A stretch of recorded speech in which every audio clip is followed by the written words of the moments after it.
Hi മുത്തുമണികളെ, ഇന്ന് ഞാൻ വന്നിട്ടുള്ളത് ഒരു വെറൈറ്റി കൂന്തൽ റോസ്റ്റ്. അപ്പോൾ അതിനായിട്ട് ഞാൻ കൂന്തളൊക്കെ കഴുകി വൃത്തിയാക്കി അത് കട്ട് ചെയ്തെടുക്കുകയാണ് കേട്ടോ. ഇങ്ങനെ ചെറിയ കഷ്ണങ്ങളാക്കിയിട്ട് കട്ട് ചെയ്തെടുക്കണം. നമ്മളത് കഴുകി വൃത്തിയാക്കിയതിന് ശേഷം പിന്നെ നമ്മൾ അത് ചെയ്യേണ്ടത്, ഒരു ചട്ടി അടുപ്പത്ത് വെക്കുക. അതിലേക്ക് കുറച്ച് വെളിച്ചെണ്ണ ഒഴിച്ചു കൊടുക്കാം. എന്നിട്ട് നമുക്ക് ഇഞ്ചി വെളുത്തുള്ളിയൊക്കെ ചതച്ച് വെച്ചത് ഇട്ട് കൊടുക്കാം. ആദ്യം വെളുത്തുള്ളി ഇട്ട് കൊടുത്തു, ഇനി ഇഞ്ചി ചതച്ചത് ഇട്ട് കൊടുക്കാം.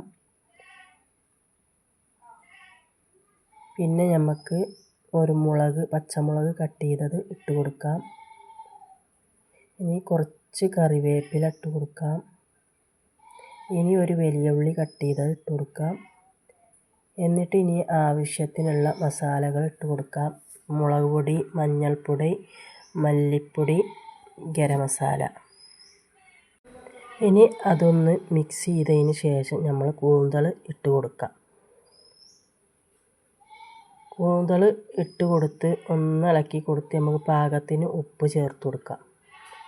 എന്നിട്ട് ആ മസാലയും കൂന്തളും നല്ല വെന്ത് ഡ്രൈ ആവുന്നത് വരെ നമ്മൾ വേവിച്ചെടുക്കണം. നല്ല ഡ്രൈ ആവുന്നത് വരെ നമ്മൾ വേവിച്ചെടുക്കണം കേട്ടോ. എന്നാലേ ഉള്ളൂ ആ കൂന്തളിന് നല്ല ടേസ്റ്റ് കിട്ടുക. അപ്പോൾ നമ്മളെ കൂന്തൾ അങ്ങനെ ഡ്രൈ ആയി വരട്ടെ. അപ്പോഴേക്കും നമുക്ക് കുറച്ച് ചെറിയ ഉള്ളി ചതച്ചെടുക്കാം. അപ്പോൾ നമ്മളെ കൂന്തൾ നല്ല ഡ്രൈ ആയി കിട്ടിയിട്ടുണ്ട്. ഇനി നമ്മൾ ആ ചെറിയ ഉള്ളി ചതച്ചത് നമ്മൾ ഇട്ട് കൊടുത്തിട്ടുണ്ട് കേട്ടോ. ഇനി ആ 2 തക്കാളി നമ്മൾ പേസ്റ്റാക്കി എടുക്കണം കേട്ടോ. അപ്പോഴേക്കും നമ്മൾ ആ ചെറിയ ഉള്ളി ഇട്ടിട്ട് ഒന്നും കൂടി ഡ്രൈ ആയി വരട്ടെ. അപ്പോൾ അത് നല്ല ഡ്രൈ ആയി വന്നിട്ടുണ്ട്. ഇനി നമുക്ക് ആ പേസ്റ്റ് ഒഴിച്ച് കൊടുക്കാം, തക്കാളി പേസ്റ്റ്.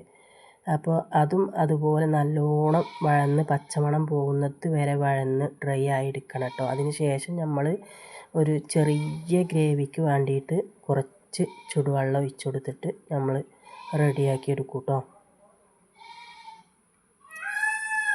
അതാണോ, തക്കാളി പേസ്റ്റ് ഇട്ട് കൊടുത്ത് ഡ്രൈ ആയി. ഇനി വെള്ളം ഒഴിച്ച് കൊടുത്ത് ഒന്ന് മിക്സ് ചെയ്ത് കുറച്ച് നേരം നമ്മൾ തീയിലൊന്ന് വേവിച്ചെടുക്കണം.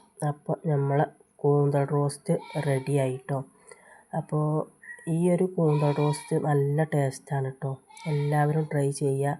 ഇഷ്ടപ്പെട്ടാൽ ലൈക്ക് ചെയ്യുക, ഷെയർ ചെയ്യുക, സബ്സ്ക്രൈബ് ചെയ്യുക. വീണ്ടും ഞാൻ അടുത്തൊരു വീഡിയോയുമായി വീണ്ടും വരും ഇൻഷാ അല്ലാഹ്. ഓക്കേ.